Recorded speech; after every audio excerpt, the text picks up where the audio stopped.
Genesis chapter 15. The divine promises and covenant. Sometime later, the word of Yahweh came to Abram in a vision. Do not be afraid, Abram. I am your shield, and shall give you a very great reward.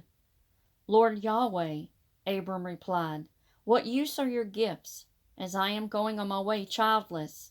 Since you have given me no offspring, Abram continued, a member of my household will be my heir.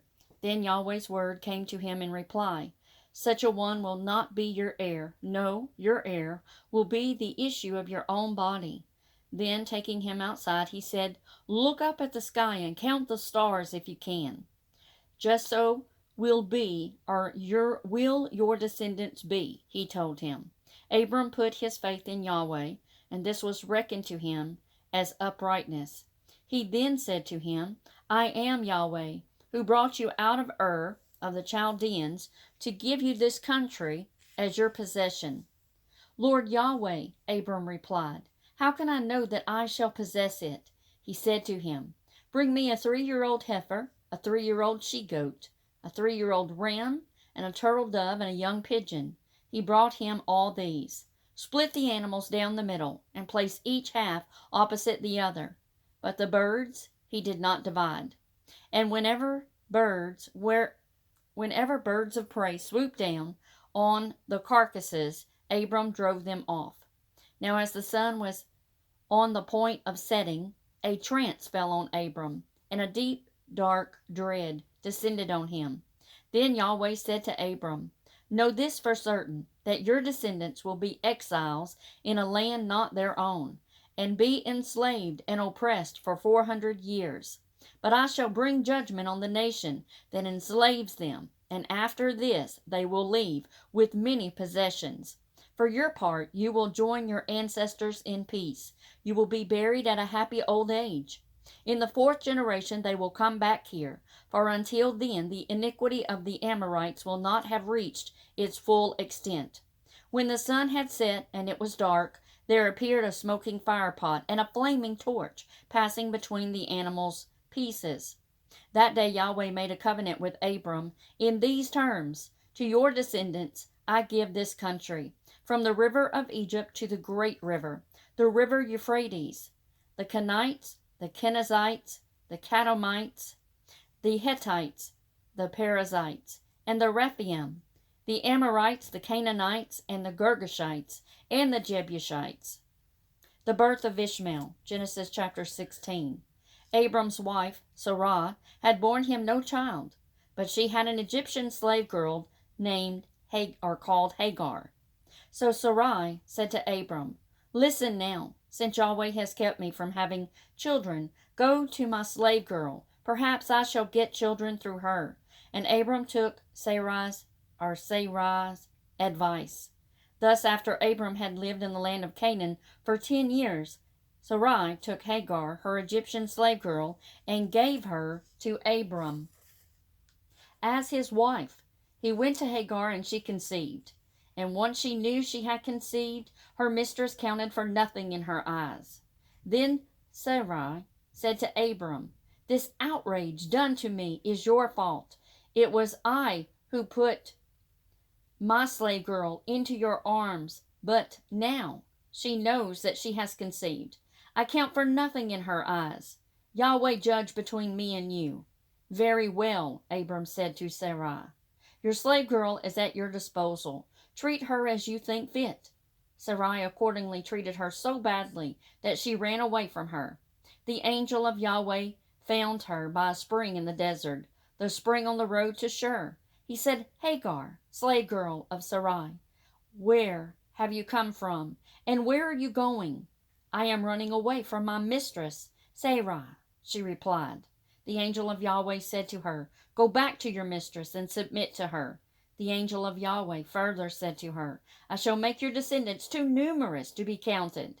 Then the angel of Yahweh said to her, now you have conceived, and you will bear a son, and you shall name him Ishmael, for Yahweh has heard your cries of distress. A wild donkey of a man he will be, his hand against every man, and every man's hand against him, living his life in defiance of all his kinsmen. Hagar gave a name to Yahweh, who had spoken to her. You are El Roi, by which she meant, did I not go on seeing here, after him who sees me? This is why the well, called the well of Lahai Roi, is between Kadesh and Bered. Hagar bore Abram a son, and Abram gave his son born by Hagar the name Ishmael. Abram was 86 years old when Hagar bore him Ishmael. Chapter 17 of Genesis. The covenant and circumcision. When Abram was 99 years old, Yahweh appeared to him and said, I am El Shaddai. Live in my presence. Be perfect, and I shall grant a covenant between myself and you, and make you very numerous. And Abram bowed to the ground. God spoke to him as follows, For my part, this is my covenant with you. You will become the father of many nations, and you are no longer to be called Abram. Your name is to be Abraham. For I am making you father of many nations. I shall make you exceedingly fertile. I shall make you into nations, and your issue will be kings. And I shall maintain my covenant between myself and you, and your descendants after you, generation after generation, as a covenant in perpetuity, to be your God, and the God of your descendants after you. And to you, and to your descendants after you, I shall give the country where you are now immigrants, the entire land of Canaan, to own in perpetuity, and I shall be their God. God further said to Abraham, You, for your part, must keep my covenant, you and your descendants after you, generation after generation. This is my covenant which you must keep, between myself and your descendants after you. Every one of your males must be circumcised. You must circumcise the flesh of your foreskin, and that will be the sign of the covenant between myself and you. As soon as he is 8 days old, every one of your males, generation after generation, must be circumcised, including slaves born within the household or brought from a foreigner, not of your descent. Whether born within the household or bought, they must be circumcised. My covenant must be marked in your flesh as a covenant of perpetuity. The uncircumcised male, whose foreskin has not been circumcised, that person must be cut off from his people. He has broken my covenant. Furthermore, God said to Abraham, As regards your wife Sarai, you must now call her Sarah. But Sarah, I shall bless her, and moreover give you a son by her. I shall bless her, and she will become nations. Kings of peoples will issue from her. Abraham bowed to the ground, and he laughed, thinking to himself, Is a child to be born to a man 100 years old? And will Sarah have a child at the age of 90? Abraham said to God, May Ishmael live in your presence. That will be enough. But God replied, Yes, your wife Sarah will bear you a son, whom you must name Isaac. And I shall maintain my covenant with him, a covenant in perpetuity, to be his God, and the God of his descendants after him. For Ishmael too I grant you your request.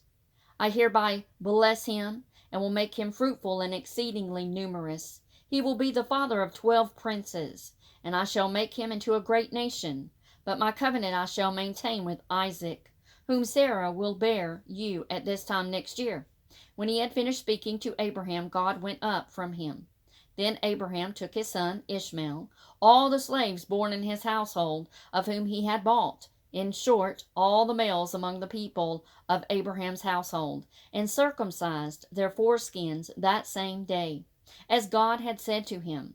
Abraham was 99 years old when his foreskin was circumcised.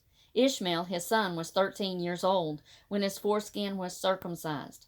Abraham and his son Ishmael were circumcised on the very same day, and all the men of his household, those born in the household and those bought from foreigners, were circumcised with him. The apparition at Mamre. Genesis chapter 18. Yahweh appeared to him at the oak of Mamre while he was sitting by the entrance of the tent during the hottest part of the day. He looked up, and there he saw 3 men standing near him. As soon as he saw them, he ran from the entrance of the tent to greet them, and bowed to the ground. My Lord, he said, If I find favor with you, please do not pass your servant by.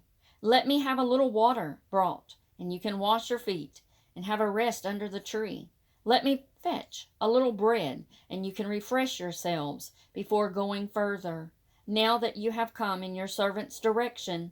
And they replied, Do as you say. Abraham hurried to the tent and said to Sarah, Quick, knead 3 measures of best flour, and make loaves. Then running to the herd, Abraham took a fine and tender calf, and gave it to the servant, who hurried to prepare it. Then taking curds, milk, and the calf which had been prepared, he laid all before them, and they ate, while he remained, standing near them under the tree. Where is your wife Sarah? They asked him. She is in the tent, he replied. Then his guest said, I shall come back to you next year, and then your wife Sarah will have a son. Sarah was listening at the entrance of the tent behind him. Now Abraham and Sarah were old, well on in years, and Sarah had ceased to have her monthly periods. So Sarah laughed to herself, thinking, Now that I am past the age of childbearing, and my husband is an old man, is pleasure to come my way again? But Yahweh asked Abraham, Why did Sarah laugh and say, Am I really going to have a child now that I am old? Nothing is impossible for Yahweh. I shall come back to you at the same time next year, and Sarah will have a son. Sarah said, I did not laugh, lying because she was afraid. But he replied, Oh, yes, you did laugh. Abraham intercedes for Sodom. From there the men set out and arrived within sight of Sodom, with Abraham accompanying them to speed them on their way. Now Yahweh had wondered, Shall I conceal from Abraham what I am going to do? As Abraham will become a great and powerful nation, and all the nations on earth will bless themselves by him. For I have singled him out to command his sons and his family after him to keep the way of Yahweh by doing what is upright and just, so that Yahweh can carry out for Abraham what he has promised him. Then Yahweh said, The outcry against Sodom and Gomorrah is so great, and their sin is so grave, that I shall go down and see whether or not their actions are at all as the outcry reaching me would suggest. Then I shall know. When the men left there and went to Sodom, Yahweh remained in Abraham's presence. Abraham stepped forward and said, Will you really destroy the upright with the guilty? Suppose there are 50 upright people in the city. Will you really destroy it? Will you not spare the place for the sake of the 50 upright in it? Do not think of doing such a thing, to put the upright to death with the guilty, so that upright and guilty fare alike. Is the judge of the whole world not to act justly? Yahweh replied, If I find 50 upright people in the city of Sodom, I will spare the whole place because of them. Abraham spoke up and said, It is presumptuous of me to speak to the Lord, I who am dust and ashes. Suppose the 50 upright were 5 short. Would you destroy the whole city because of 5? No, he replied. I shall not destroy it if I find 45 there. Abraham persisted and said, Suppose there are 40 to be found there. I shall not do it, he replied, for the sake of the 40. Abraham said, I hope the Lord will not be angry if I go on. Suppose there are only 30 to be found there. I shall not do it, he replied, if I find 30 there. He said, It is presumptuous of me to speak to the Lord. Suppose there are only 20 there. I shall not destroy it, he replied, for the sake of the 20. He said, I trust my Lord will not be angry if I speak once more. Perhaps there will only be 10. I shall not destroy it, he replied, for the sake of the 10. When he had finished talking to Abraham, Yahweh went away, and Abraham returned home.